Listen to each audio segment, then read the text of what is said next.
Stefan Ptaszek after the McMaster's 47-14 win over the Waterloo Warriors. Coach, start with your thoughts on today's game. Kudos to Waterloo.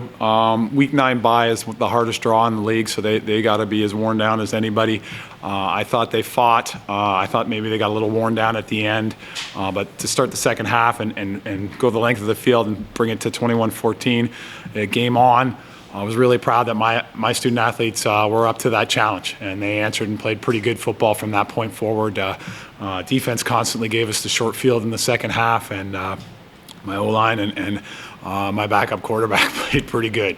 And that secondary and that playmaking ability from the defense was on full display, which we need if we're going to go into the playoffs and have a bit of a playoff run. Luke had the ball moving pretty well in that first opening drive.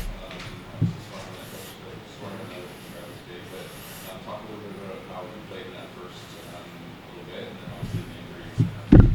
Yeah, that's the second week in a row that we've opened with a touchdown on the opening drive, and he backed that up with a second touchdown on the second drive, and he the bullets are moving slower for him, and he's seeing things at a very high level.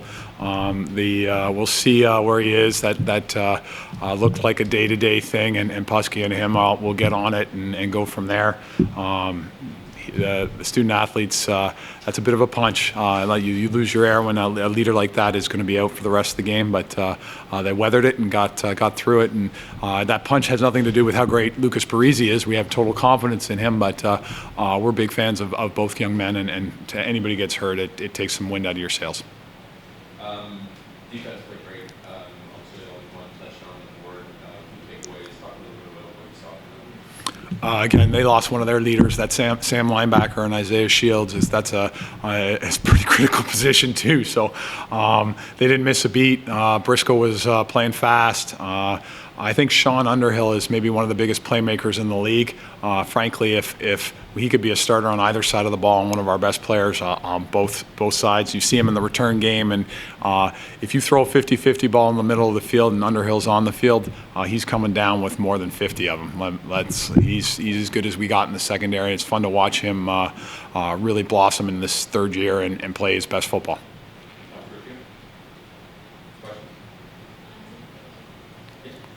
Coach, do you expect Thalman or Shields to play next week, or too early to say? Yeah, I think both were a day-to-day thing, and certainly Coach Grant's going to believe they're on the roster until the 11th hour, whether they are or not. So we'll be carrying them on the 45 or 50-man roster, and student athletes' health we won't mess with, but we're not going to let Carleton know if those two young men will be available until kickoff in 8 days from now. How much does your offense change with Luke, with Parisi rather than Coleman? A little bit. He is a bit more of a runner, and my receivers got to maybe run 7 to 10 second patterns occasionally. But they're both very they're students of the game. They have a very high football IQ. There's plays that each of them runs at the highest level that they like more, but they're different plays. So it's slightly different play calling. The running quarterback we could leverage a little bit more. If we lost him, we only dressed 2 quarterbacks, so we didn't want to go full Wildcat with our backup in because we did not have a third one. Everett Reid's coming in to play quarterback if Lucas gets hurt, and that would have been not the prettiest thing in the world. Everett Reid was pretty dynamic in his natural position out there. What have you seen from him all season long? Just a game breaker out there. Yeah, he's my most complete football player. If he's 180, it's a stretch, but he's one of my best blockers downfield. We trust him to take we had a couple slot back handoffs this week, and they got to go to Everett. He's the best at it. We plus him in for pass pro because he's tough enough to pick up a linebacker, and he's one of the best returners in the country. And his thing that he does at the highest level is play receiver, and I haven't even talked about any of that. So he's just a complete football player. At best, after the catch, positive yards, always makes the first guy miss, and he's a special kid. Quick question: you tossed Parisi in late first quarter. Yeah, third drive.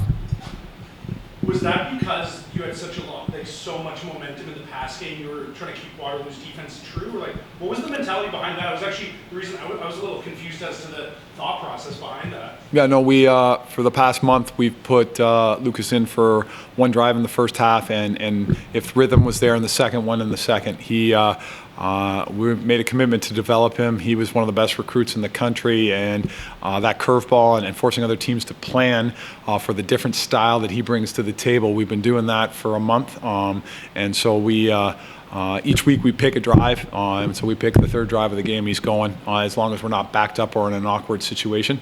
And it's just everybody's aware of it. It shocks nobody. It's from a rhythm standpoint. I know we're 2 for 2 on touchdowns, but I'm trying to develop 2 very talented kids, and that's our protocol for getting there. And Lucas got us a couple first downs, and we put Thalman back in, and off we go. We'll hopefully have 2 healthy quarterbacks and continue that protocol, because I think it's tough to defend, and it's certainly tough to prepare for. So it'll wear my opponent's defensive coordinators down a little bit. Well, yeah, I mean, I like that. Good timing, right? Because it was a couple series prior to the injury, so you got a little bit of momentum to start it off. Keep his heart rate up, and you don't want that backup quarterback going in dead cold. And he's got such a bright future. We would be remiss not to get him live reps and develop him as best we can.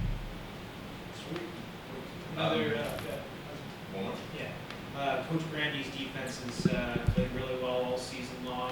When the offense was kind of getting their footing early in the season, the defense seemed to be always there.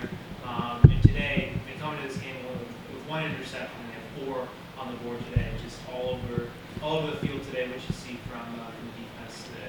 Again, I think Waterloo, when it's rolling on offense, they use the run to set up the pass. And so for our defense to blow the run up a little bit and force them to pass a ton, that's where you're going to they're going to make some bad decisions, and you're going to have some chances to make some plays on some balls. So I think at the core of it, Waterloo was playing from behind, and they kind of gave up on the run game a little bit, and that hoisting away and letting my playmakers in the secondary go, we're going to get our fair share, and they're growing up, and the chemistry between Coach Grandy and that crew is fun to watch, and week 1 to now it's a different group. It's a different group.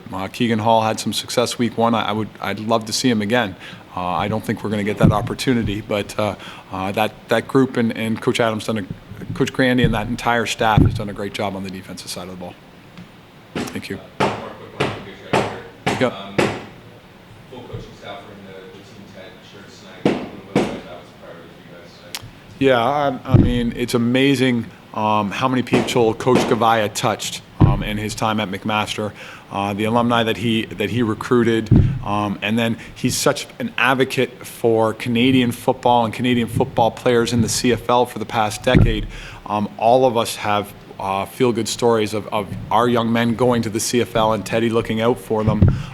He touches every corner of that room, and they all have independent relationships and things that they've crossed paths with Ted. If you're the football nation in this country is smaller than you can appreciate. If you're a coach in this nation, you have crossed paths with Ted Gavaya at some point, and he's added value to the Canadian experience and Canadian kids in all levels of football, particularly in the Golden Horseshoe area, and we're really proud that he's one of our alumni, and that we could fly his colors and honor his contribution to our program. Carleton comes to town next week. Obviously, playoff folks on the line on that one. What do you expect of the Grant squad, and how you guys expect to respond? Coach Grant won a Panda Bowl, which is in Ottawa, the close to a playoff win, and so that's a TSN turning point for them on their season. They've got 3 wins, and this one that they needed to get into the playoffs.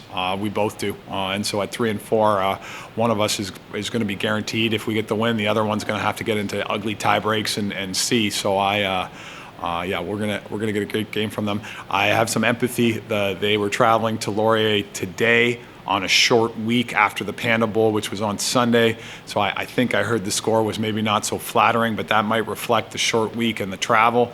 They got to limp home tonight, and then they get a long week, and they got to come back down.